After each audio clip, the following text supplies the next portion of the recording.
Hola, buenas tardes. Good afternoon, everyone.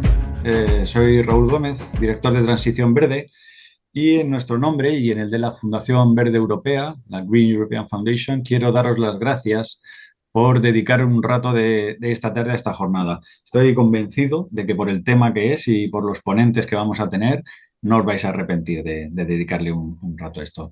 El título del evento es Geopolítica, el postcrecimiento, Europa en la encrucijada, y forma parte de un proyecto en el que hemos estado trabajando con la Green European Foundation y otras fundaciones europeas bajo la coordinación de Richard Wouters, que precisamente va a ser uno de los ponentes que vamos a tener hoy.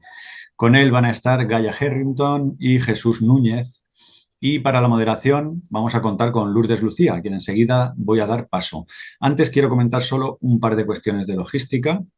Una es que la sesión la podéis seguir tanto en español como en inglés. Para ello tenéis que hacer clic en el icono del globo terráqueo que veréis en la parte inferior de las pantallas, una especie de globo terráqueo y pone interpretación, y ahí tenéis que elegir el idioma que queréis. Para la traducción vamos a contar con Matilde Huergo, lo cual siempre es una suerte. Pues elegid español y así cuando alguien hable en inglés escucharéis a Matilde. Si queréis realizar algún comentario, alguna pregunta a los ponentes que luego se lo traslade Lourdes, podéis utilizar el chat para cualquier comentario. En fin, la forma de comunicarnos va a ser a través del chat. Y por mi parte, nada más. Yo os voy a dejar ya con Lourdes Lucía. Lourdes es abogada y editora, también traductora y coautora de varios libros, pero bueno, ha tenido mucha relación con el mundo editorial, dirigió las editoriales Debate y Clave Intelectual, y además también ha estado muy involucrada en el campo del activismo, en defensa de la paz, del medio ambiente, de la democracia. Fue cofundadora del movimiento ATAC en España, por ejemplo, y sigue participando en actividades, pues por ejemplo, actividades vecinales, ¿no? De las que ahora vemos en Madrid en contra de la depredación de la naturaleza o de otro tipo. Pero vamos, sigue al pie del cañón. Lourdes, te dejo ya a ti a los mandos. Muchas gracias, Raúl. Buenas tardes, good afternoon. Y bueno, en primer lugar, quiero dar las gracias a la Fundación Transición Verde Europea por organizar este encuentro en el que vamos a hablar del informe Geopolítica de una Europa post-crecimiento. Gracias también a las personas que estáis participando en el encuentro, a las personas que están a cargo de los trabajos técnicos, como Matilde, la traductora, y sobre todo también a las tres personas que van a intervenir y a las que voy a presentar a continuación. En primer lugar, intervendrá Richard Wouters, es líder de proyectos e investigador en el Buró Científico GroenLinks, el think tank del Partido Verde holandés, donde trabaja en temas como materias primas, energía, tecnología y geopolítica. Dirige el proyecto Geopolítica de una Europa postcrecimiento para la Fundación Europea Verde. Como asesor del Parlamento Europeo de GroenLinks, fue coautor de numerosas publicaciones y programas electorales. Hi, Richard. Gaia Harrington es una econometrista holandesa, investigadora sobre sostenibilidad y es activista defensora de los derechos humanos. En 2021, su estudio Actualización de los límites del crecimiento con el modelo Mundo 3 con datos empíricos que confirmaron las conclusiones del Club de Roma de 1972, causó sensación en todo el mundo. En 2022 publicó el libro Cinco ideas para el colapso global. Harrington vive y trabaja en Estados Unidos, es vicepresidenta de investigación de sostenibilidad en Schneider Electric y es miembro de la Comisión de Economía Transformacional del Club de Roma. Hi, Gaia, and thank you. Y Jesús Núñez es codirector del Instituto de Estudios sobre Conflictos y Acción Humanitaria. Es experto en relaciones internacionales, seguridad internacional, consolidación de la paz y la prevención de conflictos violentos y el mundo árabe musulmán. Es economista de la Universidad Autónoma de Madrid y es militar retirado. También es catedrático de Relaciones Internacionales de la Universidad Pontificia de Comillas, así como miembro del Instituto Internacional de Estudios Estratégicos y miembro del Comité Español de la UNRWA. Y sin más, os voy a dar paso a Richard para que presente el informe Geopolítica de una Europa postcrecimiento para la Fundación Verde Europea. Richard ha sido el coordinador de este informe. Hello, Richard. Hola, Richard. Thank you, Lourdes. Muchísimas gracias, Lourdes. Muy bien, ¿por qué escribimos este informe? Pues en realidad para iniciar una conversación entre los críticos del crecimiento económico y los pensadores geopolíticos. El poscrecimiento y la geopolítica son dos formas de pensar en el mundo que en realidad no casan bien, o para decirlo de otra manera, la seguridad ecológica y geopolítica son difíciles de conciliar. La verdad es que es poco probable que podamos resolver las crisis de clima y de biodiversidad siempre y cuando nuestra economía siga creciendo. Para poder volver al equilibrio con el mundo vivo, tenemos que reducir la sobreproducción y el sobreconsumo. Ese es el llamamiento del movimiento del decrecimiento. Cada vez más científicos están de acuerdo en que los países ricos deberían dejar de perseguir el crecimiento de su Producto Interior Bruto, el PIB, y la próxima ponente, Gaia Harrington, les hablará en mayor medida de los límites del crecimiento. Una idea importante que le tomamos prestada a Gaia es que es mejor gestionar el fin del crecimiento a través de deliberación democrática que se nos imponga mediante un colapso ecológico, lo que podría crear una agitación social enorme. Sin embargo, el decrecimiento o el postcrecimiento no encuentra mucho eco entre los expertos en política exterior y seguridad, y es fácil entender por qué. Porque en geopolítica muchos determinantes del poder, como son el comercio, la ayuda, la tecnología, la defensa, están estrechamente ligados al PIB. Si no se ignoran por completo los límites planetarios, los pensadores geopolíticos prefieren hablar de crecimiento verde. Pero es precisamente esta narrativa del crecimiento verde lo que los pensadores del decrecimiento y poscrecimiento intentan refutar. Mientras que los pensadores geopolíticos optan por una salida fácil dándose al crecimiento verde, muchos decrecentistas también toman atajos porque su pacifismo y antimilitarismo es francamente ingenuo, para mí, desde mi punto de vista, en un momento en que las autocracias agresivas están invadiendo a sus vecinos democráticos. El ataque imperialista de Rusia a Ucrania ha llevado la guerra a las puertas de la Unión Europea. Y eso nos obliga a plantearnos seriamente la defensa y la disuasión. Al fin y al cabo, la transición más allá del crecimiento debe ser democrática. La democracia ofrece un espacio público para cuestionar el dogma del crecimiento. Muchos decrecentistas abogan incluso por profundizar en la democracia, extendiéndola a la esfera económica como forma de superar la compulsión de crecimiento inherente al capitalismo accionarial.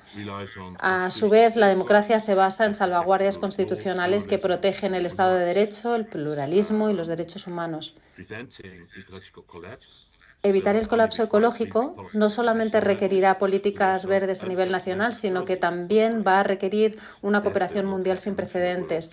Y eso no sucederá en un mundo en el que la ley del más fuerte está con el que sueñan los autócratas, podría crear un mundo aún más caótico y más violento. Las democracias también pueden comportarse mal, pero son más proclives a resolver los conflictos pacíficamente de acuerdo con las reglas globales que casi todos los países han acordado. Así que un orden internacional basándose en normas o basado en normas es indispensable no solo para evitar más guerras, sino también para proteger el clima y la biodiversidad, para hacer frente a esas crisis. Así que el movimiento del decrecentismo tendría que preocuparse más por proteger la democracia, los derechos humanos y el Estado de Derecho internacional. A su vez, los pensadores geopolíticos harían bien en reconocer los límites del crecimiento. Juntos deberían intentar encontrar respuestas a algunas preguntas incómodas que he escrito aquí sobre la pantalla.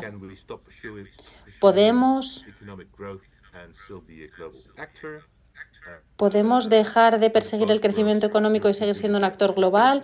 ¿Seremos capaces de defendernos a nosotros mismos, a nuestros aliados y nuestros valores en el poscrecimiento? ¿Y pueden el poscrecimiento y la geopolítica apoyarse mutuamente? Y si es así, ¿cómo? En nuestro informe, que hemos basado en entrevistas y reuniones, ofrecemos algunas respuestas provisionales a estas preguntas y brevemente voy a exponer algunas de esas respuestas. Una Unión Europea post-crecimiento tendría que estar más unida en sus políticas exteriores. Y esto incluye tomarse en serio la integración de la defensa. La fragmentación actual de la defensa de los distintos países es ineficiente. La Unión Europea tiene distintas fuerzas armadas con distintos sistemas de armas, pero en cambio, por ejemplo, Estados Unidos tan solo tiene 30 y nosotros tenemos 120.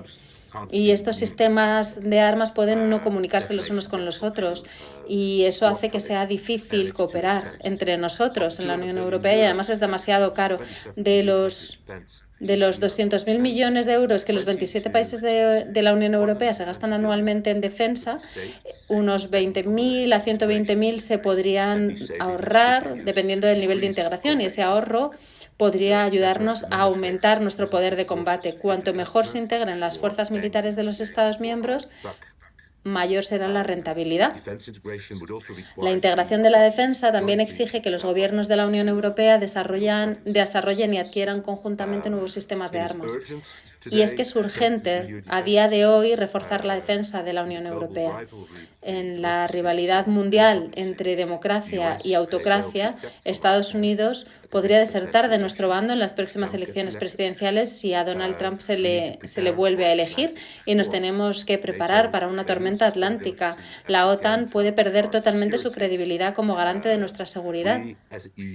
Tenemos, como Unión Europea, que ser capaces de apoyar a Ucrania y defendernos frente a las agresiones rusas sin depender de los Estados Unidos. Y es una tarea difícil. Sé que a la izquierda española no le gusta la OTAN, pero bueno, pues entonces hay que afrontar el momento, hay que estar a la altura de las circunstancias. Lo siento, hay que asumir la responsabilidad de la seguridad de nuestro continente para la defensa de la democracia y eso empieza en Ucrania. España está a la cola en ayuda militar, financiera y humanitaria a Ucrania. Y como pueden ver en la pantalla, España da menos que países más pequeños como pueden ser Suecia y Dinamarca. Y además España sigue importando gas natural líquido de Rusia, es decir, financiando al agresor. Y lo siento por ser tan directo, pero España debería hacer algo al respecto. Tienen que resolver este tema. Hay que llamar al gobierno. Llamen a su gobierno. La incorporación de nuevos miembros se convertiría en un imperativo geopolítico aún más fuerte para una Unión Europea posterior al crecimiento, porque más miembros significan más recursos y más legitimidad. Ucrania, si sobrevive a la invasión rusa con nuestra ayuda, podría ser un aliado formidable incluso antes de la adhesión, tanto en cuanto a valor civil como en fuerza militar. La ampliación de la Unión Europea debe ir acompañada de una supervisión más sólida del Estado de Derecho, de los derechos humanos y la democracia. Basta con un caso atípico, como es el gobierno autoritario húngaro actual, para socavar la confianza mutua y paralizar la toma de decisiones en la Unión Europea. El crecimiento de la extrema derecha, incluso en mi país, en Países Bajos, hace que sea más importante todavía que la Unión Europea actúe contra el retroceso democrático dentro de sus fronteras. La Unión Europea debería ser menos tolerante con los intolerantes. Debería convertirse en una democracia militante. Una Unión Europea post-crecimiento no solo se beneficiaría de tener más miembros, sino también de contar con más socios. Nuestro informe contiene muchas propuestas para reforzar las asociaciones no exclusivas, obviamente, con el sur global. Algunas de las propuestas serán costosas para una Unión Europea sin crecimiento económico, pero la seguridad global tiene un precio. Una de las sinergias entre el poscrecimiento y la geopolítica puede ser el hecho de que una Unión Europea poscrecimiento dependería menos de la energía y los materiales importados, pero esto también creará tensiones con el sur global. Aumentar la exportación de recursos naturales sigue considerándose a menudo como una forma de desarrollar la economía, incluso por parte de gobiernos progresistas elegidos democráticamente de países no tan pobres como puedan ser Brasil o Chile. Nuestro informe esboza una salida parcial a este dilema, dado que una Unión Europea posterior al crecimiento seguiría necesitando metales esenciales para su transición energética. Le queda un minuto, Richard. Sí, esto crea una oportunidad para ayudar a los países que extraen metales añadiendo un mayor valor a sus minerales, como por ejemplo ayudándoles a producir baterías. Esto les proporcionaría más ingresos y mejores puestos de trabajo. Podrán encontrar más propuestas en nuestro informe. El informe también contiene algunas de las entrevistas que realizamos y cada versión lingüística, incluyendo la española, tiene una selección diferente de entrevistas. Y pueden encontrar todas las entrevistas que realizamos en esta página web. Y agradecemos muchísimo a los entrevistados, incluyendo a Gaia Harrington y Jesús Núñez, porque ellos nos han aportado importantes puntos de vista. Habrá más webinarios y más seminarios sobre la geopolítica post-crecimiento. Si quieren ustedes mantenerse al día, suscríbanse al boletín de la fundación, la GEF. Y si quieren enviarme ideas, aquí tienen mi dirección de correo electrónico. Muchísimas gracias por su atención y estoy deseando escuchar el resto del debate. Muchas gracias, Richard. Y ahora pues vamos a tener ocasión de hablar con Gaia y con Jesús. Vamos a formular una cuestión similar para los dos para que en 10 minutos cada uno pues puedan desarrollarla como consideren mejor, ¿no? Nos gustaría que habléis del dilema al que se enfrenta Europa entre la necesidad urgente de avanzar hacia el poscrecimiento para poder abordar y afrontar el colapso ambiental y climático y al mismo tiempo sobrevivir y mantener una situación económica, digamos, solvente en una situación que cada vez se está volviendo más complicada en el tablero geopolítico. Me gustaría que os detuvierais cada uno, tanto Gaia tú como Jesús, en los aspectos que mejor conozcáis y que consideráis fundamentales o bien que más os preocupan en esto. ¿De acuerdo? Yes. Thank you. Very glad to be here. I'm also very much looking forward to the discussion. Por supuesto, muchísimas gracias. Estoy encantada de estar aquí y deseando escuchar la conversación. Vamos a empezar con la pregunta que Richard también nos ha planteado. ¿Cómo puede la geopolítica y el poscrecimiento trabajar juntos? Pues en pocas palabras hablaré de la economía del bienestar, que son los valores principales. Rápidamente diré que soy Gaia y yo nací en Europa, pero ahora vivo en Estados Unidos. Trabajo en una gran multinacional. Como parte de su departamento de sostenibilidad y de investigación, soy asesora del Club de Roma y escribo acerca de este tipo de temas de sostenibilidad sistémicos, y me han llamado la economista del bienestar. Bueno, ¿qué es la economía del bienestar? Acabamos de hablar de la necesidad de ir más allá del crecimiento como objetivo principal para la economía. Eso no significa que estemos en contra del crecimiento, simplemente pensamos que no debería ser la prioridad principal. Entonces la pregunta es, ¿con qué reemplazamos ese crecimiento? Y esa propuesta es el bienestar humano y también el bienestar ecológico. Podemos decir que es un poco cubrir las necesidades de los humanos dentro de los límites planetarios. Y en esta economía lo que hacemos es diseñarla de manera que las personas y el planeta estén por encima justo de los beneficios. Obviamente queremos tener crecimiento en las energías renovables, pero no es el objetivo principal. Entonces, eso cada vez se propone en mayor medida como un paradigma general para este tipo de políticas postcrecimiento. ¿Qué significa esto de forma concreta? Y yo creo que merece la pena que le dediquemos un poco de tiempo a esto. Yo, como se me pidió, hice mi investigación sobre los límites del crecimiento. Y cuando hablamos de los límites del crecimiento, mucha gente piensa que todos tenemos que hacer menos. Cuando decimos de crecimiento, la gente piensa que es una recesión permanente. Pero en realidad es mucho mejor que todo eso. En realidad es muchísimo más divertido, es un lugar más divertido en el que vivir. ¿Por qué significa en la economía del bienestar? Pues significa significa que tenemos que, de forma deliberada, reducir nuestra huella medioambiental. Lo sabemos que estamos por encima de las capacidades planetarias. ¿Y cómo se hace? ¿Cómo se hace sin crecimiento? Pues la verdad no es imposible, simplemente hay que compartir lo que ya tenemos. Y cuando se comparte más, lo que hacemos es reducir las desigualdades, creamos comunidad, creamos conexiones, así que en realidad de esa manera también beneficia a nuestro bienestar y cubre todas nuestras necesidades sociales, porque ahora tenemos más sentido en nuestra vida. Y concretamente el aspecto que esto tendría en una economía en la que trabajamos menos, en la que tenemos menos horas de trabajo, 15-20 horas a la semana sería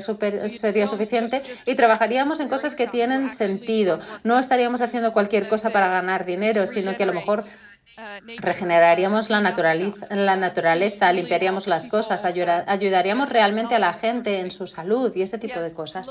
Y tendríamos obviamente comida local, teniendo en cuenta los factores medioambientales. Tendríamos energía limpia, obviamente, pero no solamente energía limpia en el sentido de que sea menos emisora de gases de efecto invernadero, sino que sería más limpia porque no utilizaríamos tanto plástico, no respiraríamos, comeríamos y nos sentaríamos sobre plástico, no utilizaríamos tantas toxinas, tantos pesticidas que los médicos piensan que son malos para nuestra salud, aunque no han hecho las pruebas necesarias. Todo eso se reduciría. Y también, como podríamos cubrir nuestras necesidades con menor impacto medioambiental, vamos a compartir mucho más. Entonces vamos a tener bibliotecas no solamente para libros, sino también bibliotecas no solamente para libros, sino también para herramientas, para juguetes. Haríamos las actividades de forma conjunta, haríamos música juntos, iríamos a pasear juntos y como resultado tendremos una salud física mejor, así como una mejor salud mental. Así que en realidad es una economía del bienestar, se centra en tener menos cosas, pero muchas más cosas de las cosas que realmente queremos. Es una atmósfera de convivialidad y de generosidad y de diversión. Así que, con eso en mente, con esta idea en mente, volviendo al tema de la geopolítica, creo que es importante durante un segundo darnos cuenta de que seguir con las cosas tal y como lo hemos hecho hasta ahora no es una opción, porque lo que funcionó en el pasado no va a funcionar en el futuro. Normalmente cuando tenemos este tipo de conversaciones acerca de qué es lo que deberíamos cambiar, la gente siempre habla del coste del cambio. Pero también hay coste de no hacer nada, porque eso también es una opción, no hacer nada. Esta es la investigación que he realizado y cuando la gente habla de los límites del crecimiento, pensé, bueno, vamos a hablar de qué es lo que limita el crecimiento y lo he comparado con datos de los 70 y tenemos varias décadas que han pasado desde el principio hasta el final. Entonces, aquí tenemos la variable del bienestar humano. En la parte violeta es una variable que tenemos y vemos que estamos bastante alineados con el escenario de seguir haciendo las cosas como las hacíamos en los años 70. Esto se hizo en los años 70 y esto muestra que habrá un colapso en torno a esta época. Así que, como podéis ver, hay dos escenarios de seguir con las cosas igual y la única diferencia entre ambos es que la cantidad de recursos no renovables, porque no sabemos cuántos combustibles fósiles tenemos, no importa, pero el colapso se va a dar en los dos escenarios, no importa, simplemente llega un poquito más tarde. Pero realmente lo que esto significa es que no necesitáis investigación para saberlo, porque todo el mundo lo sabe ya, todos los que estamos hoy aquí conectados, todos sabemos cómo son los informes de la ICC, pero estamos llegando a nuestros límites. Eso significa que el crecimiento se va a parar de una forma u otra. Y como Richard ya ha resumido en mi investigación y lo ha hecho de forma exacta, en realidad tenemos dos opciones. O mantenemos lo que tenemos, que sería el escenario amarillo, que no termina en colapso, y ese es un escenario que se centra en esa economía del bienestar. Los autores no lo llamaron así, pero es la economía del bienestar. O reducimos, porque seguir creciendo no es una opción, no es donde nos encontramos. Ahora mismo, en este punto de la historia de la humanidad, eso no se nos permite. Entonces, volviendo a la geopolítica, sí, esa era una fuente de poder. Por un lado, es algo que se hizo por diseño. No hay que votar basándose en el PIB. A ver, lo podemos hacer por un país, un voto, no por PIB, pero eso lo podríamos hacer, es simplemente una decisión que podríamos tomar. Pero es que aparte de eso, obviamente sí necesitamos un capital físico para poder defendernos a nosotros mismos, por ejemplo. Pero eso no es lo único que necesitamos. También necesitamos un capital social y yo creo que eso también es algo importante que tenemos que tener en cuenta. Lo que vemos ahora es que esta economía basada en el crecimiento tiene un impacto medioambiental, eso lo sabemos todos y eso es negativo, pero lo que no se sabe es que también lo que hace es hacer que haya revuelo social, porque vemos cada vez más revuelo social, porque cada vez hay mayores desigualdades de ingresos y por eso hay cada vez más populismo. Y una economía basada en el crecimiento no solamente degenerativa, o no solamente degenera el medio ambiente, sino que también degenera en nuestro ambiente social. Y cuando el capital social se erosiona, ¿es eso bueno para la situación geopolítica? Cuando pensamos en la tecnología de la guerra, cuando hablamos de innovación, la innovación que necesitamos, ¿de dónde viene la innovación? Viene de un grupo de personas que acceden a la educación que quieren, que trabajan juntos, que no están bajo un estrés constante, que dicen, ¿por qué no intentamos esto? Y lo intentan. Podemos imaginar que eso podría ocurrir en mayor medida en una economía del bienestar. Entonces, estas políticas y los valores, creo que esta es la principal forma en que podemos hacerlo y todo esto se está haciendo popular, sobre todo en Europa. Vemos que discretamente se está dando en algunas encuestas. Alguna gente sí que está de acuerdo con esto, pero en el mundo entero estamos viendo que el poscrecimiento está empezando a estar más presente en Japón, en Estados Unidos también. Así que, al final, podríamos incluso hacer la pregunta opuesta, ¿verdad? ¿Podemos defendernos si dejamos el crecimiento? Bueno, pues es una buena pregunta, podríamos hablar de ello, pero también podríamos hacer otra pregunta. Si nos mantenemos en esta economía basada en el crecimiento, cuando ya no se puede, cuando estamos en el precipicio del colapso, ¿podemos seguir defendiéndonos cuando estamos utilizando nuestro capital, nuestro capital natural y nuestra cohesión social? Creo que Ucrania es un ejemplo estupendo de ello. Vemos que todo el mundo se sorprendió con lo que pasó en Ucrania, pero están resistiendo porque tienen su capital social, porque saben contra lo que están luchando. El Club de Roma ahora está trabajando con el gobierno de Ucrania y yo estoy en ese grupo y su objetivo a corto plazo es ganar la guerra, pero tienen también una visión a largo plazo. ¿Saben por qué están luchando? Perdona, Gaia, pero te queda un minuto. Just a minute left. Vale, quieren tener democracia, quieren tener agua limpia, quieren tener energía limpia. Es en eso en lo que estamos trabajando con el gobierno. No es cuando ganemos la guerra, sino que no es cuando ganaremos la guerra, sino cuando ganemos la guerra queremos ser este tipo de país. Y ese es el capital social que les permite seguir luchando. Y lo voy a dejar el resto para la conversación y os dejo aquí algunos enlaces. No sé si van a compartir estas diapositivas, pero en cualquier caso tenéis aquí toda mi información también en la revista de Economía. También tienen mi libro que pueden descargar de forma gratuita y también hay otros enlaces que permiten ver información sobre poscrecimiento. Muchas gracias.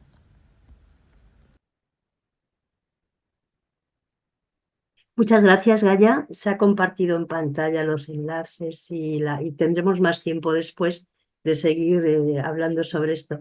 Ahora me gustaría que sea Jesús quien intervenga un poco dentro de toda esta cuestión que hemos formulado antes. O sea, que le cedo la palabra a él.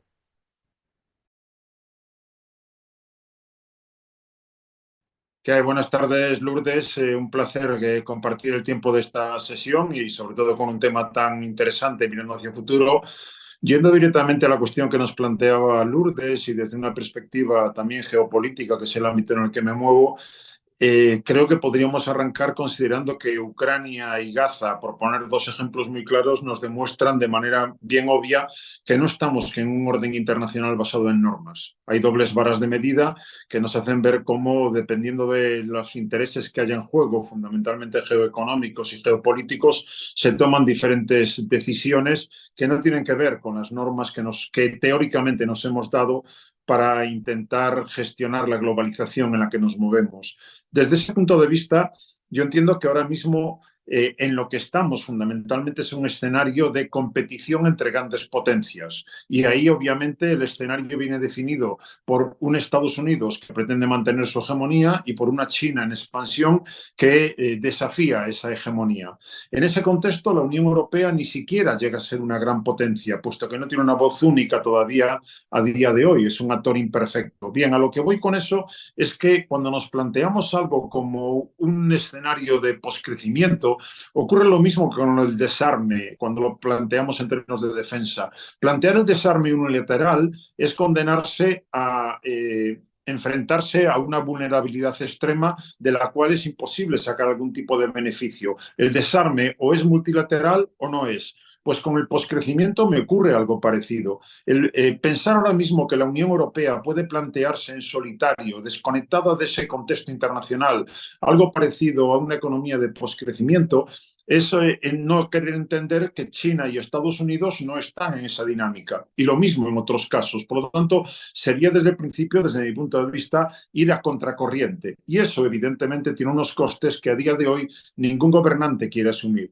Cuando pensamos desde la perspectiva de los gobiernos nacionales, tenemos que considerar desde mi punto de vista que para todo jefe de gobierno o presidente hoy, la guerra del fin del mundo, el escenario, el horizonte más lejano que puedes vislumbrar son las próximas elecciones. Y todo lo demás queda fuera de la agenda. De tal manera que desde ese punto de vista, solo si se comparte la urgencia de que la crisis climática, que ha quedado definida ya junto con la proliferación de armas de destrucción masiva y con la disrupción tecnológica como una amenaza existencial para la humanidad, solo si se comparte la urgencia para hacer frente a esa amenaza, podríamos esperar que simultáneamente se ponga en marcha un proceso, una dinámica que nos lleve a un escenario distinto, a un marco geopolítico y geoeconómico distinto al actual. Pero desgraciadamente, desde mi punto de vista, no hemos llegado todavía a ese punto, porque no hay una masa crítica suficiente de quienes están empujando, ni desde los gobiernos nacionales, ni desde las organizaciones internacionales,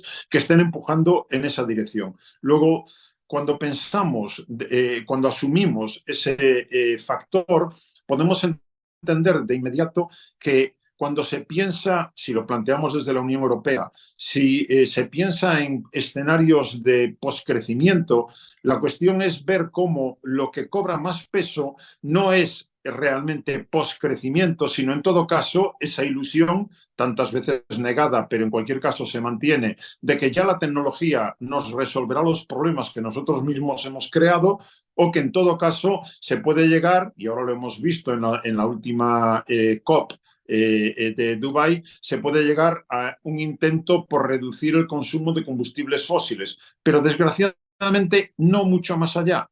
No hay una posición común, además, si sigo ya dentro del escenario de la Unión Europea, no hay una posición común hoy entre los 27 con arreglo a este tema. Entre los gobiernos no está, de hecho, en la agenda el plantearse, en la agenda política de los gobiernos y en la de las organizaciones, de las instituciones comunitarias, no hay una posición común sobre ese tema. Si a eso le añadimos que hoy por hoy todavía el PIB, el Producto Interior Bruto, y por lo tanto el crecimiento del Producto Interior Bruto sigue siendo la vara de medida del peso internacional en los organismos internacionales, el peso que un país tiene en el Fondo Monetario, en el Banco Mundial o en tantas otras organizaciones, se mide en definitiva en relación con su PIB, pues se nos hace mucho más difícil todavía imaginar cómo un gobierno va a renunciar al crecimiento o, lo que es lo mismo, a perder peso en el concierto internacional. Todo esto lo estoy señalando no desde el punto de vista de negar la necesidad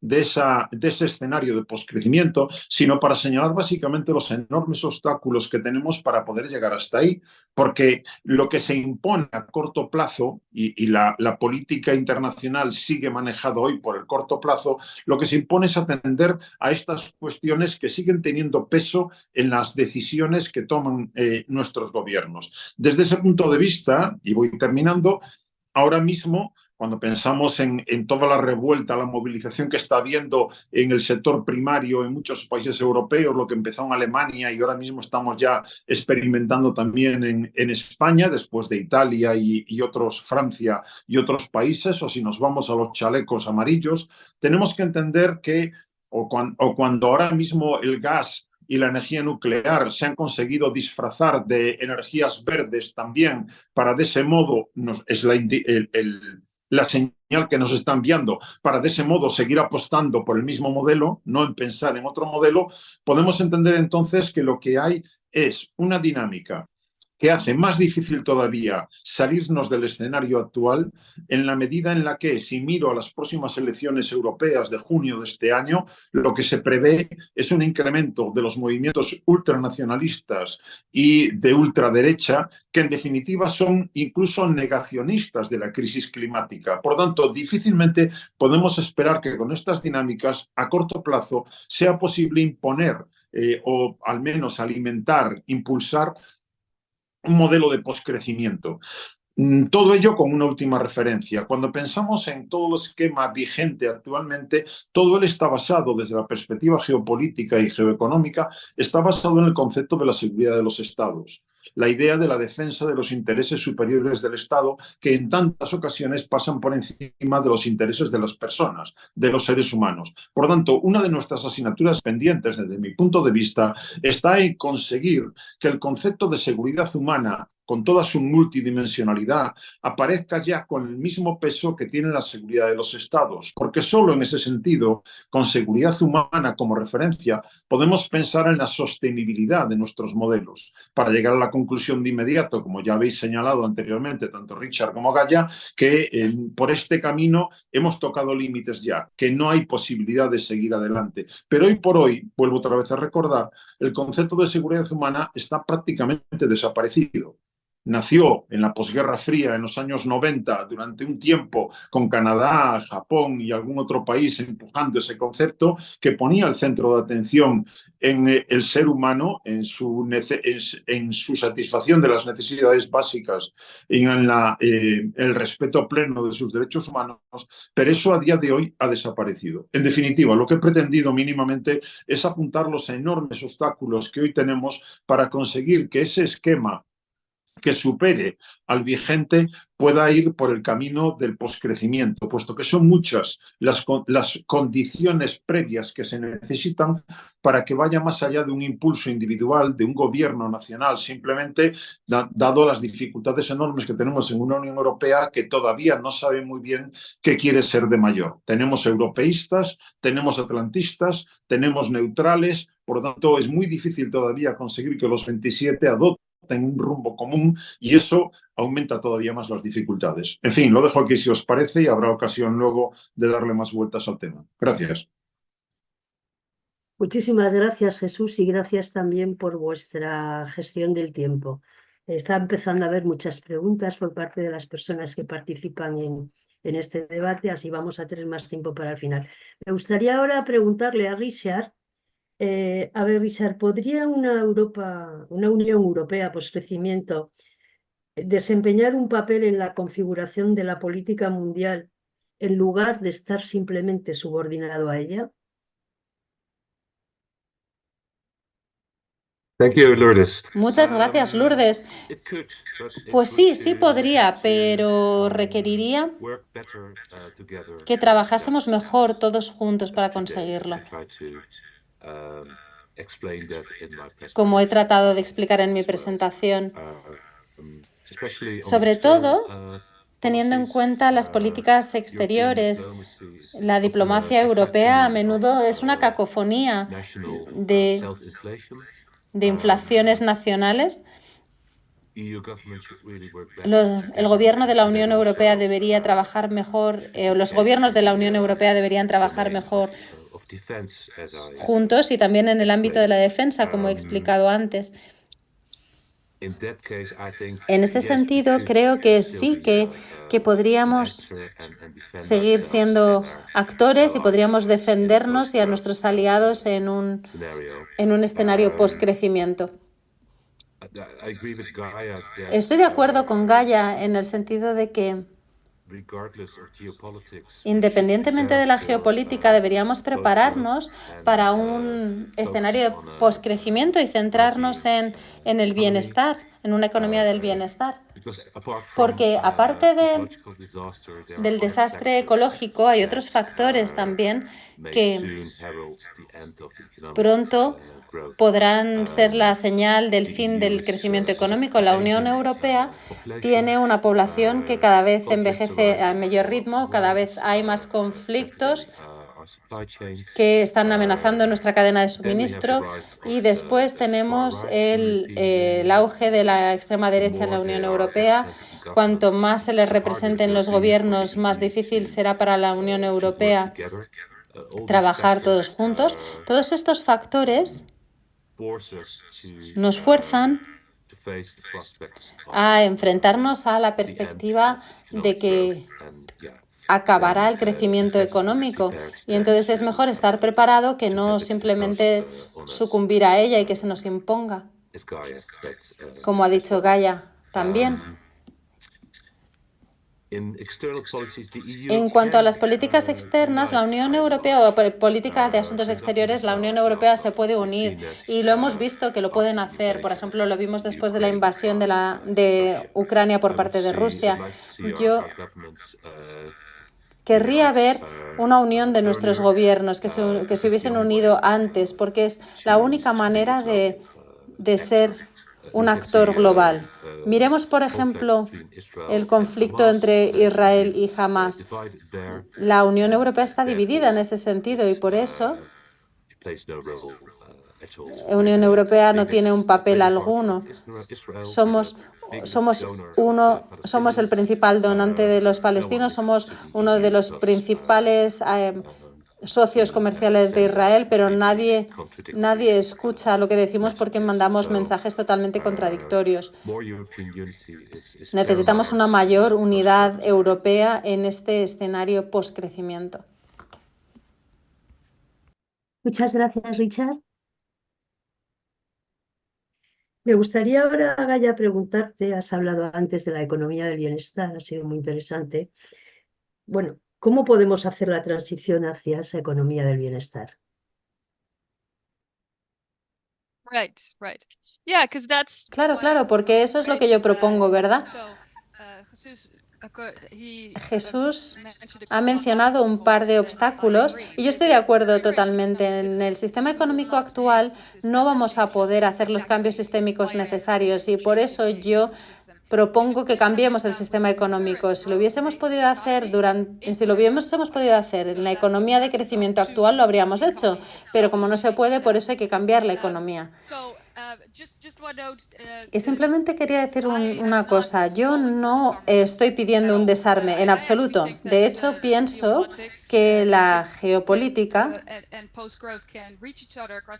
y el poscrecimiento pueden estar unidos con el bienestar, porque la seguridad es importantísima para el bienestar. Por ejemplo, Costa Rica se ha desarmado, pero esa es una situación totalmente distinta. Es en el contexto de la protección que reciben de Estados Unidos. Ellos tienen la suerte de poder hacerlo, pero son uno de los países más estables del mundo. Ucrania, con quien también trabajamos, no tiene en su plan desarmarse para su economía del bienestar. Uno de los pilares para ellos es obviamente ser la línea frontal o la primera línea de la OTAN. Y eso tiene sentido. Si queremos tener bienestar para nuestros ciudadanos en Ucrania o en la posición de Finlandia, obviamente no te puedes desarmar.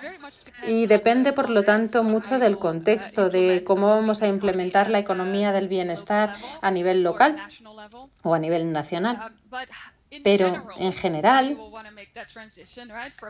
queremos hacer la transición desde nuestra economía basada en el crecimiento hacia una economía en la que podemos seguir teniendo crecimiento, pero no es el objetivo principal. No vamos a sacrificar ni el medio ambiente ni la sociedad. Y si aumenta el bienestar, pues lo hacemos. Y si crece, pues perfecto.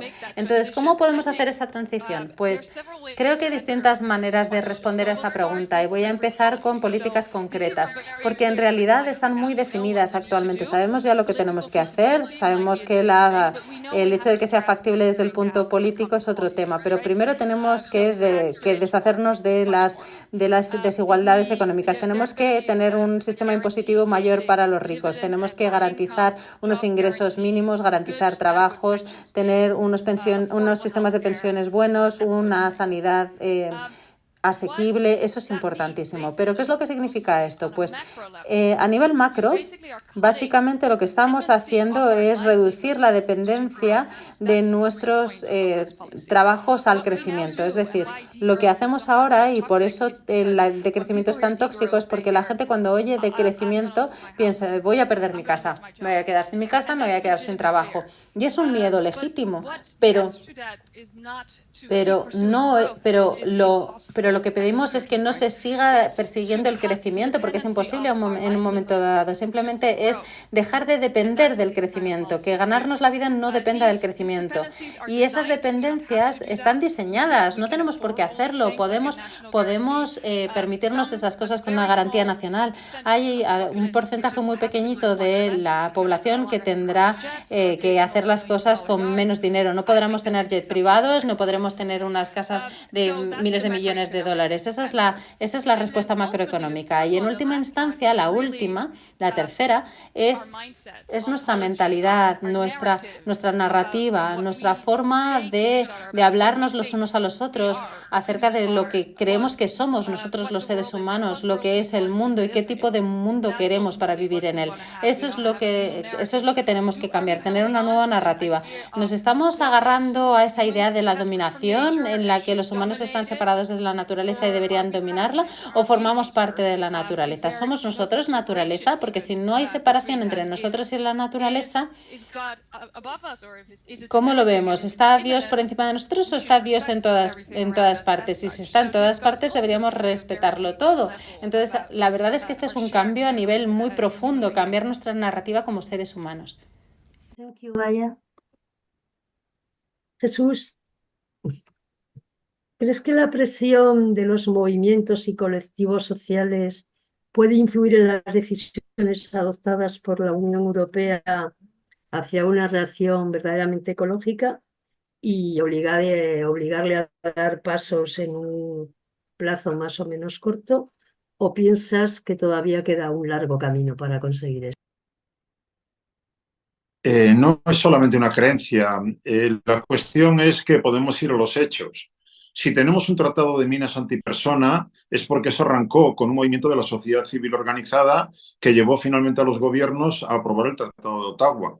Si tenemos un tratado de comercio de armas, es porque responde a un movimiento de la sociedad civil que consiguió que finalmente se haya regulado el comercio de armas. Por lo tanto, claro que la sociedad civil es un actor a considerar. Desde luego, no el más importante, desde luego no el único, pero es un elemento imprescindible en un mundo globalizado como el de hoy, sobre todo, obviamente, en aquellos lugares que consideramos que son democracias plenas, puesto que en otros lugares, desgraciadamente, no existe esa sociedad civil porque los regímenes autoritarios se dedican a eliminarla. Desde ese punto de vista, por lo tanto, tenemos que entender siempre la necesidad de informarnos, de sensibilizarnos y de movilizarnos a favor de determinados marcos que tratan de ir más allá de una realidad que empezamos a ver que ha llegado a tocar sus límites. Pero también es cierto, lo digo para evitar frustraciones, que tenemos que recordar siempre que la sociedad civil no es quien toma las decisiones. Nos enfrentamos a problemas de orden político que deben ser resueltos por los actores políticos. Y eso en el mundo de hoy son los gobiernos nacionales y las organizaciones internacionales. En la medida en la que haya incidencia política desde la calle, desde la sociedad civil, evidentemente eso puede acelerar los procesos, pero en ningún caso pensemos que está en nuestras manos el cambiarlo de un día para otro. Por lo tanto, siempre lleva incorporado ese esfuerzo de gota a gota y ese esfuerzo de largo plazo para pensar en transformaciones que, ya digo, por eso he citado 2 ejemplos, acaban teniendo resultados en algunos casos, en otros no.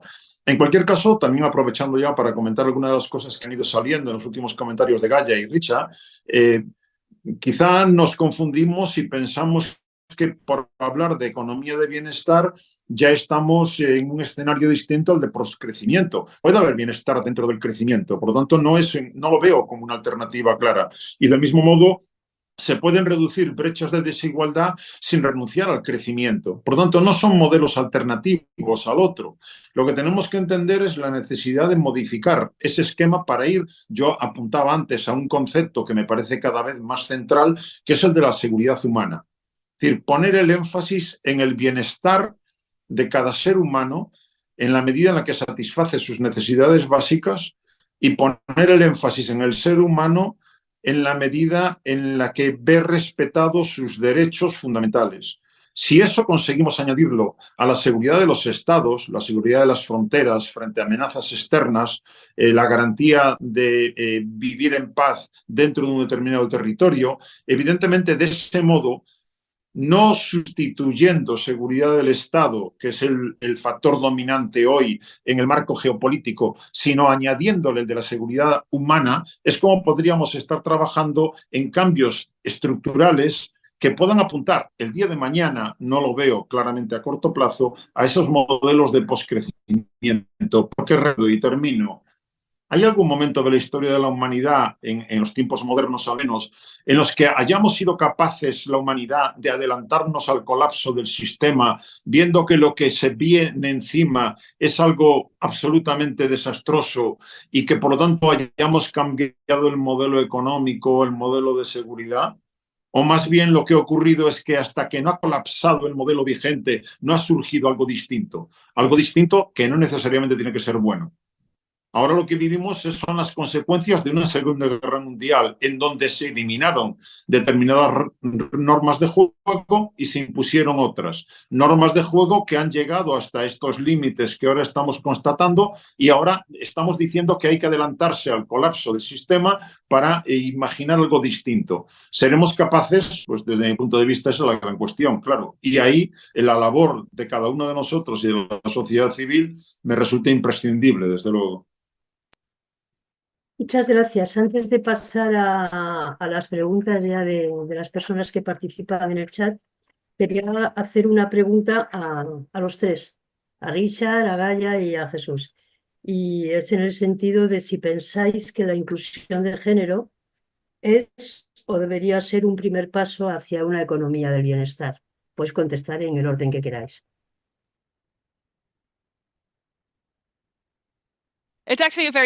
Pues la verdad es que es una forma estupenda para responder también a la pregunta de Jesús, porque sí, lo hemos visto en la historia de la humanidad, momentos en los que la gente sí que ha cambiado totalmente su sistema y su forma de organizarse para evitar el colapso.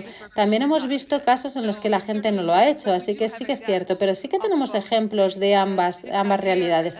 Esa idea de que los humanos son incapaces de cambiar o de actuar con previsión no es cierto. Y si vamos, por ejemplo, a la historia, podemos ver las diferencias en los modelos de organización que los seres humanos tenían, por ejemplo, para evitar el colapso o para no evitarlo. Ha habido diferencia y es muy interesante. Los historiadores y nuestros pensadores de sistemas han analizado esos distintos tipos de sociedades y lo que vieron fue que cuando había desigualdades, incluyendo desigualdad de género, que parece ser un gran indicador, cuando había mucha igualdad entre las personas en general, por ejemplo, también para las personas neurodivergentes, para los homosexuales, ese tipo de cosas. Cuando había mucha tolerancia para esas diferencias y cuando había igualdad de género, normalmente estas eran sociedades que reaccionaban mejor con previsión. Por ejemplo, Esto se llama el modelo del partenariado y tenemos dos modelos como este en la historia. Uno es el modelo del partenariado y el otro es el modelo de dominación. Y eso también es una forma de organizar las sociedades que está más basado en las normas, son jerarquías muy fuertes, diferencias muy claras entre las personas e interpretadas en cuanto a calidad, es decir, las personas superiores y las inferiores, el hombre por encima de la mujer. Determinadas razas o determinadas religiones están por encima de otras y vemos que esas robustas normalmente no son sostenibles, no se centraban y no cuidaban de su medio ambiente y hemos visto que esos son los imperios de los que hablamos que implosionaron y que colapsaron y que han tenido también esas jerarquías muy elaboradas y mucha violencia también para mantener las jerarquías. Lo que tenemos que hacer básicamente es cambiar un poco hacia el modelo del partenariado. Y en respuesta a tu pregunta, sí, por supuesto, tendríamos que centrarnos en la igualdad de género para poder llegar a ese cambio. Shall I continue? ¿Continúo yo? Continúa Richard. Okay. Okay. Yeah. Vale, pues estoy de acuerdo con Gaia. También hay mucha investigación realizada con respecto al sur global que demuestra que la participación de las mujeres y otros grupos más vulnerables o con menos ventaja en la toma de decisión permite un mayor desarrollo y permite también llegar a una paz. Así que sí, la inclusión de la perspectiva de género es una parte importante de la economía del bienestar y de la estabilidad política e incluso de la estabilidad geopolítica. Si pensamos en dos de las personas que son más amenazadoras para la Unión Europea, que amenazan en mayor medida a la Unión Europea y al mundo en general, son Vladimir Putin y Donald Trump, que son un ejemplo típico de masculinidad tóxica, tal y como se llama. Ese deseo de dominar a otros, de humillarles incluso, diría. Una promesa de restaurar las jerarquías históricas de la sociedad, los hombres por encima de las mujeres, los heterosexuales por encima de los homosexuales, el hombre por encima de la naturaleza también. Así que, siempre y cuando no haya una fuerza para compensar este tipo de pensamiento, de esta imagen de lo que significa ser un hombre de verdad, estamos en una situación complicada. Estaremos en una situación complicada si no hay algo que se contraponga a esa imagen. Así que sí, estoy de acuerdo en la perspectiva de género, la inclusión de género, la igualdad de géneros son importantes tanto para una economía del bienestar como para un mundo más estable. Muchas gracias, Richard. Y bueno, Jesús, te dejo a ti antes de pasar ya a las preguntas del público. Sí, muy corto. Obviamente me alineo con lo ya dicho, entre otras cosas, porque no podemos permitirnos el lujo de despreciar a la mitad de la humanidad para enfrentarnos a problemas del nivel que ahora mismo tenemos. No hace falta pensar en el Afganistán de los talibán para entender que el desprecio absoluto y la marginación absoluta, ya digo, de la mitad de la población afgana va a redundar en beneficio del bienestar y de la seguridad de ese propio país. Pues eso lo podemos elevar a escala planetaria. Por otro lado, porque tenemos la constatación clara, para quienes trabajamos, como es mi caso, en temas de construcción de paz y prevención de conflictos violentos, que allí donde las mujeres tienen una participación activa, han conseguido un espacio, tanto en el ámbito informal como en el ámbito formal de mediación y negociación de conflictos violentos, hay muchas más probabilidades de conseguir éxitos. Por lo tanto, si a lo que aspiramos es a un mundo más justo, más seguro y más sostenible, es evidente que la participación de las mujeres se impone para intentar de una vez por todas conseguir esa plena igualdad entre unos y otros. Muchas gracias. Mirad, hay preguntas tanto para Roger, para Richard, como para Jesús, como para Gaia. Voy a empezar contigo, Gaia. La primera pregunta es de Mark Hoffman y dice: tu presentación hasta ahora parece inclinarse hacia la economía del donut. mantenerse dentro de los límites ecológicos al tiempo que se satisfacen las necesidades sociales. Kate Raworth argumenta que el decrecimiento es una de las muchas maneras de hacerlo y menciona el crecimiento verde como otra forma. Trabajando en el mayor competidor de Schneider, me encuentro en un entorno profesional que busca aplicar el crecimiento verde más que el decrecimiento. ¿Cuál diría que es el mayor argumento a favor de uno frente al otro? Yeah, the biggest argument is probably Bueno, supongo que ese es el principal argumento, que no hay ningún argumento de que el decrecimiento funcione. A mí también me gustaría, porque muchos de nosotros querríamos tener esas pruebas. Yo creo que, de hecho, si vamos a Ingram, a Google Ingram, vemos cuáles son los datos en todas las publicaciones y vemos que el crecimiento verde era lo principal en 2008. Y, a ver, a todo el mundo le gusta esa posibilidad, todo el mundo quiere un win-win, obviamente, pero ya se puede ver que en realidad no va a suceder, no vamos a poder tener ese crecimiento verde como opción. Es que la idea tras el crecimiento verde es separar. Pero no existe esa separación, salvo para los gases de efecto invernadero no se está haciendo nada. En cuanto a la pérdida de agua, de biodiversidad, no se está haciendo nada. Es verdad que sí que tenemos en algunos lugares, tenemos algunas estrategias de desacoplamiento, de disasociación para todo lo que son los gases de efecto invernadero, pero no tenemos esa separación completa que necesitamos. Incluso en esos países en los que ha habido alguna separación, no se da y nuestros gases de efecto invernadero siguen aumentando. Así que no hemos llegado todavía a eso y ese sería el principal argumento. Yo creo, a ver, yo no quiero hablar de lo que dice Kate Raworth, pero de lo que entiendo que ella ha publicado es que ella también está empezando a centrarse más en el decrecimiento porque es la única forma de hacerlo. Y la verdad es que a mí me pasa lo mismo. Yo también pensaba que el crecimiento verde podría funcionar, pero ahora mismo todos los que vemos los datos, si leemos los datos, tenemos que admitir que es que no es una posibilidad, desgraciadamente. Y si me lo permiten, para ser totalmente clara, la economía del bienestar sustituye su objetivo principal con otra cosa y en ese sentido es totalmente distinto a lo que tenemos actualmente. Tenemos algo de bienestar, pero normalmente es solamente bienestar cuando es rentable. Y si vemos todos los indicadores del bienestar, no han aumentado en los últimos tiempos y de hecho hasta cierto punto han ido disminuyendo desde los 70, sobre todo en Estados Unidos, donde realmente se han comido el capitalismo para desayunar, para comer y para cenar. Y vemos que la satisfacción para la vida, todos los indicadores de bienestar no han hecho más que disminuir desde hace un tiempo en Estados Unidos. En una economía del bienestar, esos son indicadores que seguramente mejorarían porque son lo principal. Entonces, no es simplemente tener bienestar como un resultado del crecimiento, que es lo que tenemos actualmente.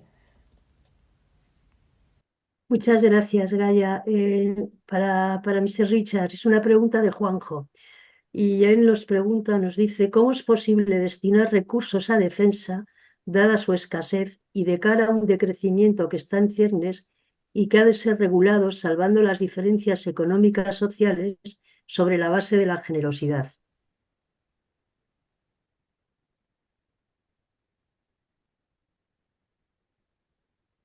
Good question. Es una muy buena pregunta.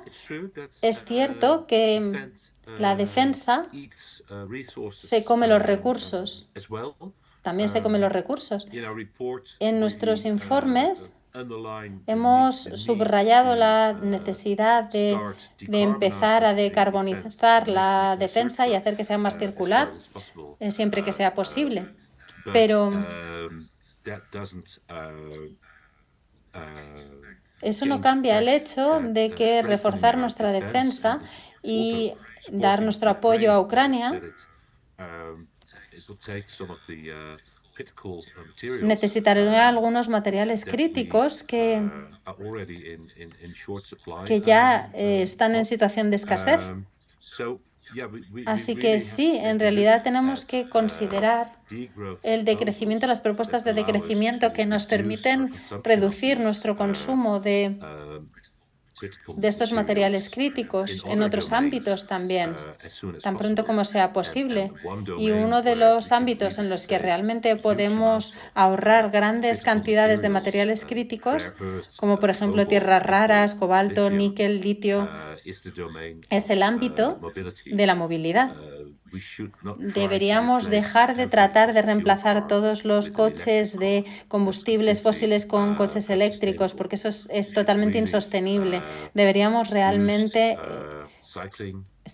dar un empuje al ir a pie, ir en bici, con transportes compartidos y luego ya por último los coches eléctricos compartidos, porque si no tendremos problemas tanto desde el punto de vista ecológico como desde el punto de vista geopolítico, teniendo en cuenta nuestra dependencia dependencia de la importación de esos materiales críticos. Espero haber respondido a la pregunta. Sí, muchas gracias, Richard. Vamos ahora con una pregunta para Jesús. Pregunta Blanca Vázquez y dice, ¿juega algún papel en todo esto la ONU o las instituciones globales o solo podemos confiar en la voluntad de los estados? Deberíamos confiar en la ONU, puesto que es el representante legítimo de la comunidad internacional, pero evidentemente la ONU no es más que el mensajero de los gobiernos nacionales y en el reparto, en la definición de las reglas de juego, está claro que hay diferentes pesos específicos de unos países con respecto a otros, básicamente para todo lo que tiene que ver con los temas de paz y seguridad en relación con la composición y el proceso de toma de decisiones del Consejo de Seguridad. Es lo que trataba de apuntar antes de manera implícita. Esas normas, esa composición y esas tomas de decisiones derivan del colapso del sistema anterior, Sociedad de Naciones, que nos lleva a que quienes se sienten ganadores en esa Segunda Guerra Mundial imponen unas normas de juego que sirven a sus intereses y en ellas estamos.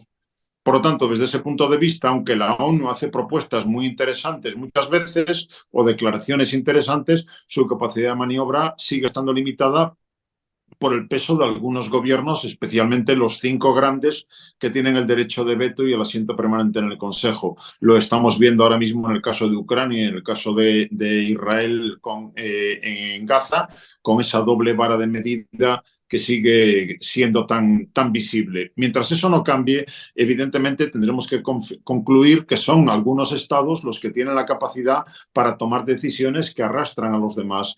Para mí hay una referencia fundamental cuando pensamos en un orden internacional distinto.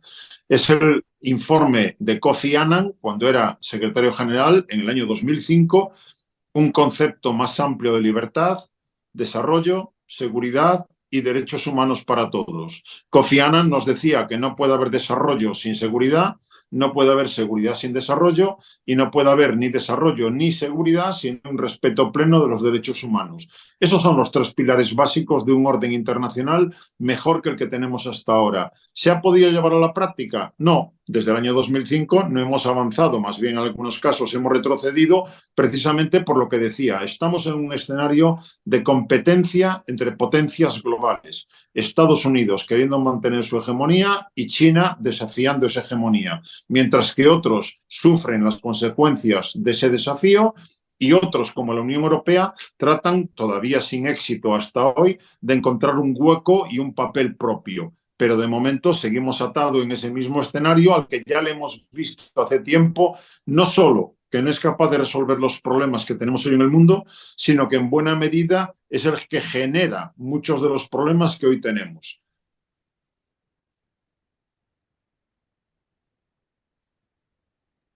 Muchas gracias. Seguimos, que tengo aquí apuntadas algunas preguntas más. Vamos a ver.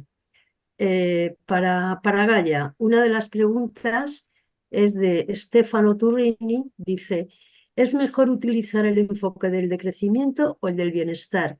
¿Conoce alguna buena práctica de gobiernos que hayan aplicado la economía del bienestar a nivel urbano? Sí, muchas gracias por esa pregunta, porque es una pregunta muy, muy útil. De hecho, respondí un poco en el chat, pero la diferencia entre decrecimiento y la economía del bienestar es que la economía del bienestar es donde queremos encontrarnos. Ahora mismo tenemos una economía basada en el crecimiento y queremos ir hacia una economía del bienestar. Y lo que he descrito, las políticas, el cambio de la narrativa, es lo que significa decrecimiento. Entonces, el decrecimiento es un camino hacia el bienestar, hacia la economía del bienestar. Y lo que eso significa es que de forma consciente tenemos que reducir nuestra huella económica. No esperamos a que lo haga el mercado, porque así no funcionan los mercados.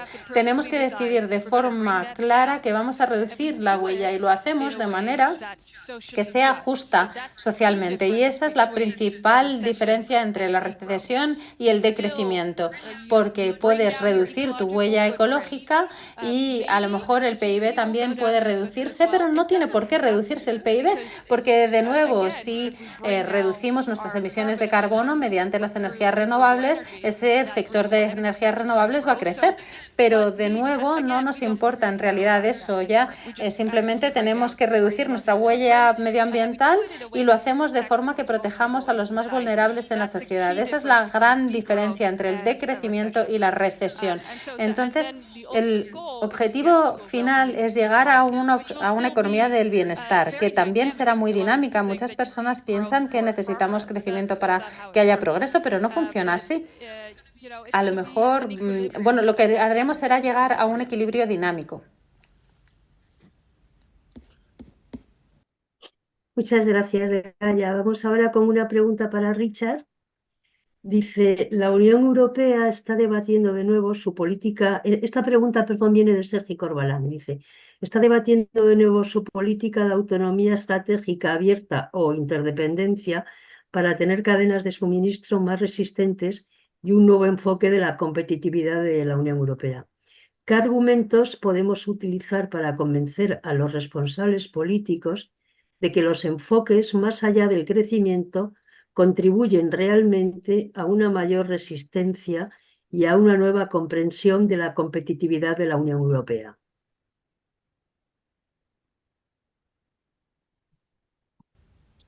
Thank you. Muchas gracias.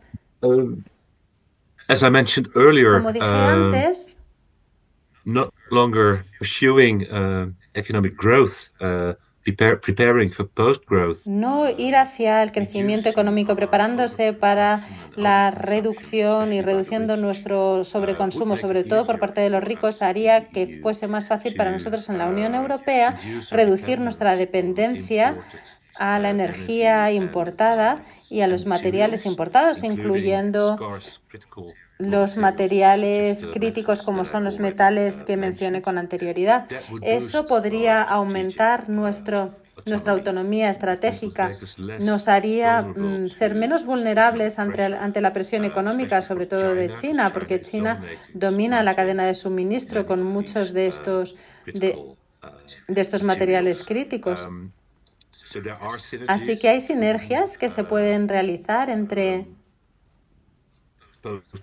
el postcrecimiento, el decrecimiento y la autonomía estratégica. Hay tensiones también, obviamente, que pueden darse con países en desarrollo ricos en recursos, ya lo he mencionado, Brasil y Chile, por ejemplo. Y deberíamos,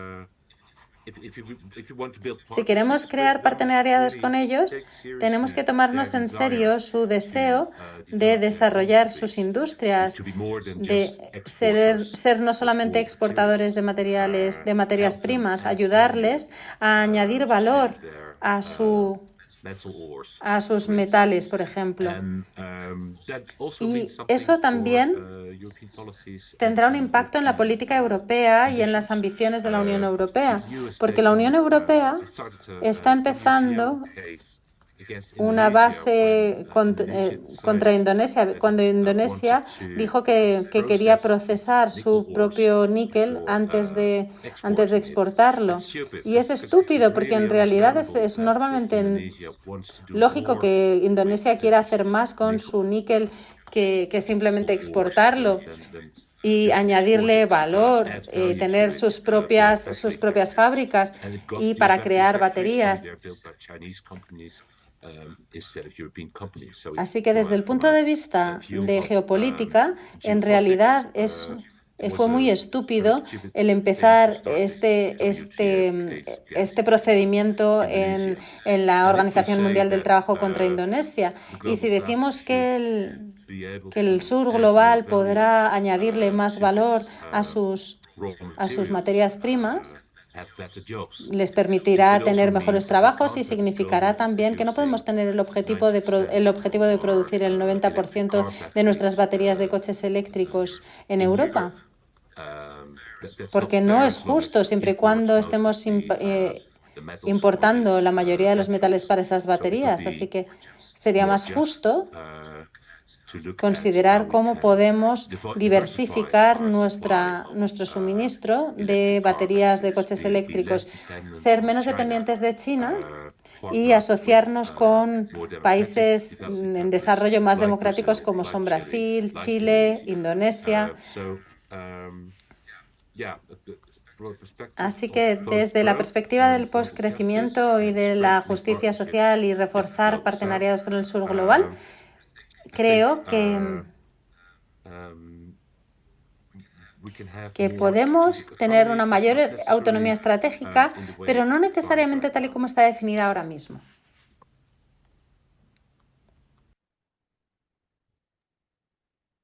Muchas gracias, Richard. Y ahora vamos con una pregunta para Jesús. Esta la hace Julia y empieza diciendo 2 observaciones. Ninguno de ustedes ha planteado cómo encaja el poscrecimiento en un sistema económico que solo vive de crecer, el capitalismo.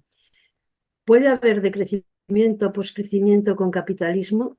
Estando de acuerdo en que una transformación decrecentista global no será mañana, ¿un gobierno estatal debe esperar al cambio global o puede iniciar el cambio de discurso y empezar a moverse en clave poscapitalista? Creo, Lourdes, que en este caso no va dirigida a mi pregunta, pues no soy un experto en poscrecimiento ni en decrecimiento, por lo tanto, más bien Gaia o Richard seguro que podrán aportar algo. Va dirigida a los 3. I can't answer, but I want to give. Puedo responder yo, pero a lo mejor le podemos dar otra pregunta a Jesús. I can answer. Yo puedo responder si quieren. No, there will be other questions. Oh, yeah? Okay. Vale. So, Entonces, ¿podemos tener decrecimiento en el capitalismo? Pues la verdad es que eso me lo he preguntado a mí misma durante mucho tiempo. Y yo pensaba antes que probablemente podría ser posible porque el capitalismo no ha sido definido de forma tan estrecha. En realidad se pueden hacer muchas cosas con el capitalismo y la implementación ha diferido mucho históricamente. Los países nórdicos, por ejemplo, en Europa del Norte son capitalistas, también son sociedades capitalistas, pero tienen resultados distintos con respecto al bienestar si los comparamos con Estados Unidos. Entonces, depende un poco de cómo lo hagamos. Habiendo dicho esto, recientemente me he dado cuenta de que no sería posible dentro del capitalismo, porque el objetivo último con el capitalismo es que hay personas que no trabajan y el resto de las personas son la mano de obra. La idea de propiedad privada es la definición, ¿verdad? Que los medios privados de producción. Y entonces existe esa ilusión de que si distribuimos todos los factores de producción, bueno, pues ¿cuál es el problema de la propiedad privada? Pero es que así no funciona. La idea del capitalismo es que hay unas pocas personas que son las propietarias de todo y el resto no son propietarios de nada y solamente tienen su mano de obra para venderla.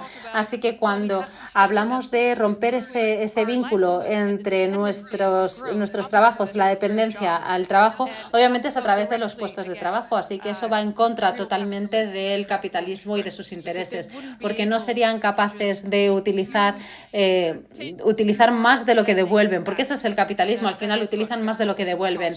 Es reducir, es hacerse con nuestro capital natural y eso no es capital, pero bueno, quedarse con nuestro aire, con nuestro agua, todo se está privatizando y luego nos lo venden de vuelta. Nuestras necesidades se convierten en commodities, en servicios para poder conseguir beneficios, y todo eso va a seguir pasando con el capitalismo. Así que sí hay un debate ahora mismo entre los postcrecentistas acerca de si podría pasar o no dentro del capitalismo. Tengo que decirlo que es un debate ahora mismo, y yo recientemente he concluido sobre la base de mi investigación que no va a suceder dentro del capitalismo.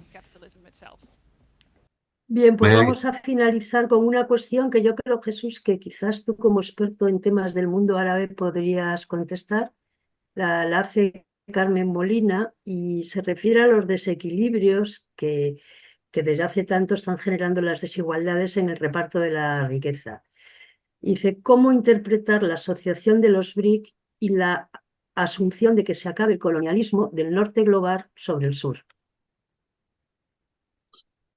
Bueno, una de las pocas cosas claras que tenemos en el terreno de la construcción de la paz y en el análisis de los conflictos violentos es que no hay un factor belígeno tan potente como las brechas de desigualdad entre los que conviven en un mismo territorio. Y eso vale tanto dentro de un Estado como a nivel regional, entre diferentes estados o incluso a nivel global. Por lo tanto, la prioridad fundamental hoy, si queremos un mundo más justo, sería eliminar esas brechas de desigualdad o al menos reducirlas hasta niveles soportables o manejables. No estamos en esa agenda, puesto que lo que nos dicen los informes año tras año es que siguen aumentando las brechas de desigualdad y el modelo de globalización desigual en el que estamos va dejando cada vez más gente atrás.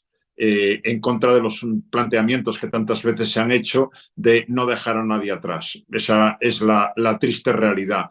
A partir de ahí, yo entiendo que los BRICS ahora mismo, incluso con la ampliación que acaban de aprobar, no presentan un modelo alternativo. En realidad, lo que buscan es quitarse de encima, acaso, el dominio de otros, pero no planteando un modelo sustitutivo en términos generales, sino para competir en ese mundo globalizado precisamente por aumentar, seguimos hablando del modelo de crecimiento, por crecer, por tener más peso específico. Luego, no creo, puede ser bueno para otras cosas, pero desde luego, para lo que estamos planteando aquí como escenario de poscrecimiento, en sí mismo, por definición, y en lo que conocemos hasta ahora, no me parece que sea, como digo, una alternativa aconsejable, una alternativa que ofrezca o que permita vislumbrar un horizonte distinto.